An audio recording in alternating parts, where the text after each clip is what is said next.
Okay, so just a blog style video real quick, very late at night, very informal, because I do not want to claim to be any kind of an expert at what I'm about to talk about, and that's running. So I've recently gone into long distance running.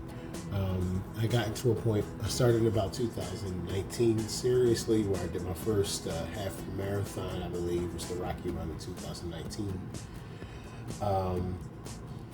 And ever since then, I've been just sort of slowly building, getting experience in running. Biggest year was 2020, where I did a bunch of marathons. Like I did probably like 12 marathons, maybe 13 or 14 halves, and I've kind of tapered off since then because I just had to build the business and take care of different things. So this is basically a quick guide to what I was doing when I was running, the shoes I was using, and maybe if you want to get into running, this is what I did. So the first shoes I started out was actually these. I use these, they're very good all-rounder shoes. Just some straight up forces. I use them for kind of going out casually, stuff like that. Problem with them is they're very stiff, kind of very clumpy. And what I started realizing when I'm getting older is that I'm starting to have a lot of issues with balance. And so something had to be done. And so I started really getting to know and look at my feet, which is why I started running in the first place. So these shoes like this had to go. So I only use these for basically, quick casual outings. So more recently, I've gone with this shoe. This is the Diadora Blue by InTouch. It's basically just a good standard running shoe. Good support, nice thick sole, a lot of flexibility in the toe because you want to get that kind of tippy toe thing when you run, where you kind of run like a gazelle. So it's really nice. Feels like you're running on nothing. And I really like these for my long distance runs. These are kind of my go-to, but they're getting old. So what happens is I lose stability kind of in this area.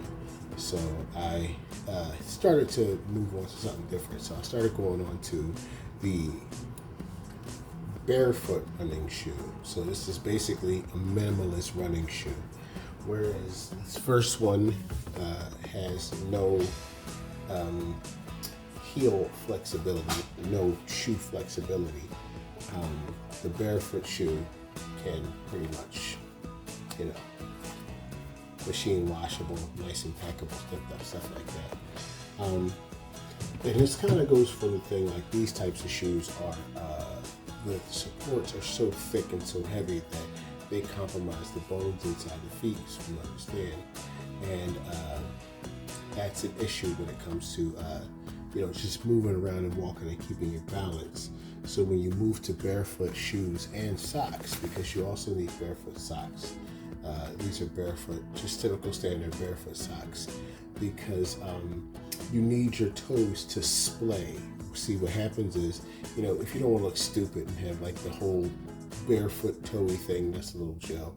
But if you see on the shoe, the toe box is much wider, comparing it to the toe box of the running shoe, where the toe box of the running shoe is much narrower. This one is much wider to let your toes splay to distribute your weight a lot better through running and walking. This actually, over time, does help your balance and stuff like that. But the thing is, you have to kind of go all in with running equipment and, basically moving into the whole minimalist equipment.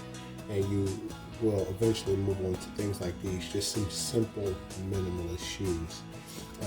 With the inflation going on and different, inflation going on, and things are becoming so much more expensive, I've sort of moved to these minimalist shoes with the minimalist socks because they're much cheaper. I think I bought these on eBay for about $40. And they're not as flexible as the other ones, but they're still good. Very good for packing up in suitcases. They are really good for just long distance walks. The soles are a lot thicker, much thicker than the running shoes. But I want to kind of use these for more casual things because you kind of have to go full bore into running barefoot. Thinking about that, I just wanted to really quick elaborate on why I'm moving to barefoot. The barefoot running style is because, again, the balance. I had issues with balance, and this is definitely helping. I have a lot of good friends that have issues with agility, so this is a way to start doing it. There is a transition period. They say about 2 months to a year, so I'm just going to try to speed up the process by just basically running with these two shoes and see what happens. I definitely find myself kind of balancing on my toes a lot. I feel myself a lot more flowy, a lot more smooth. So we'll see what happens. Anyway, thank you so much for listening to me. This is just a quick ramble on my new style of running. Take care. I'll let you know how it goes.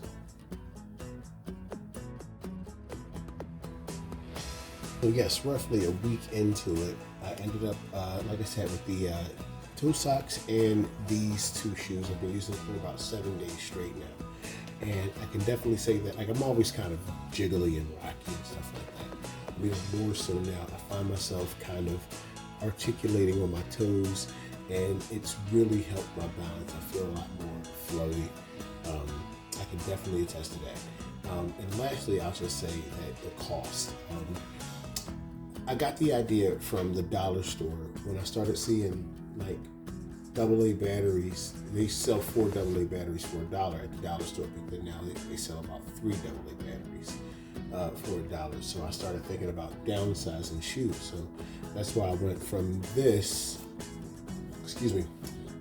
running shoe, which would cost $170, to just experimenting with this used running shoe, which costs about $30 or $40 on eBay, and this casual walking shoe, which also costs about $30 or $40 on eBay. So for that $80, I got 2 shoes basically for the same price, for far less than the same price that I would use for these shoes.